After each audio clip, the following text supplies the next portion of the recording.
थांबा बोलू ना मी पहिले आतमध्ये कोण बसले काय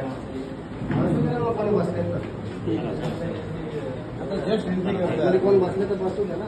बसू दे म्हणजे काय विचारून जायचं ना साहेब मला ओरडतील ना. शांत बस जरा. कोणाचे बोलतोय माहितीये का? नगरसेवक आहेत ते. मला एवढं माहिती आहे. मग जरा आम्ही डायरेक्ट जातो तर हे करायचं ना. फोन उचलायला पाहिजे ना यांनी. नगरसेवक आहे ते तुम्हाला माहिती आहे का? त्यांनी फोन नको उचलायला. फोन केलं तर आम्हाला रिकाम द्यायचं आहे का आम्ही इथे याला?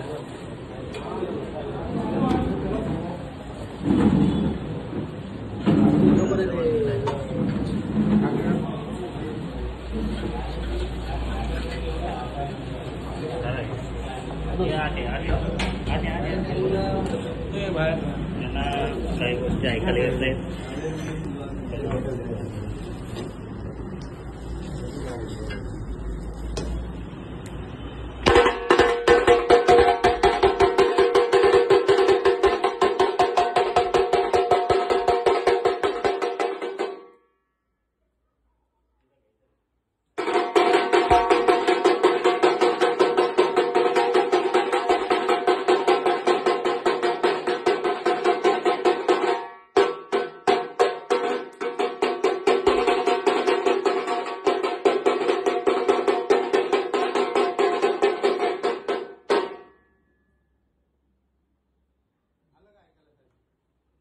काय सांगाल तुम्ही आज पाणी पुरवठा अधिकाऱ्यांची भेट घेतली, काय नेमकं कारण होतं? पाणी पुरवठा अधिकाऱ्यांचं नेमकं भेटण्याचं कारण होतं की कल्याण पूर्व शहरामध्ये सर्वत्र गढूळ पाण्याचा पुरवठा होत आहे. गेले 1 महिना लोक ह्या परिस्थितीत जातात की गढूळ पाण्याने लोक पाणी त्याच पद्धतीने पाणी घेणं सरबराह करणं ते सर्व प्रकार चालू आहे. काल सन्माननीय राजसाहेबांनी सांगितलं त्यांच्या भाषणामध्ये की ह्या मूलभूत गरजा ज्या आहेत लोकांच्या त्याच्याकडे कोणाचं लक्ष नाही आहे. महाराष्ट्र नवनिर्माण सेना ह्या सर्व लोकांच्या ज्या गरजा आहेत त्याकडे एक पोटतरीने आवाज उठवण्याचा त्यांचा प्रयत्न करत आहे. आणि आपण जर बघितलं सामान्य जे काय अधिकारी जे आहेत सामान्य नागरिकांचा आवाज दाबण्याचा प्रयत्न करत आहे.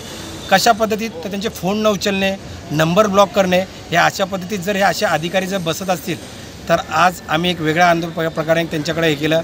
आज नुसता ताशा लावून त्यांचे कान उघडण्याचा प्रयत्न केला की जेणेकरून त्यांना ते फोनचे आवाज यावे आणि फोनवरून त्यांना बोलण्याची सुदबुद्धी यावी.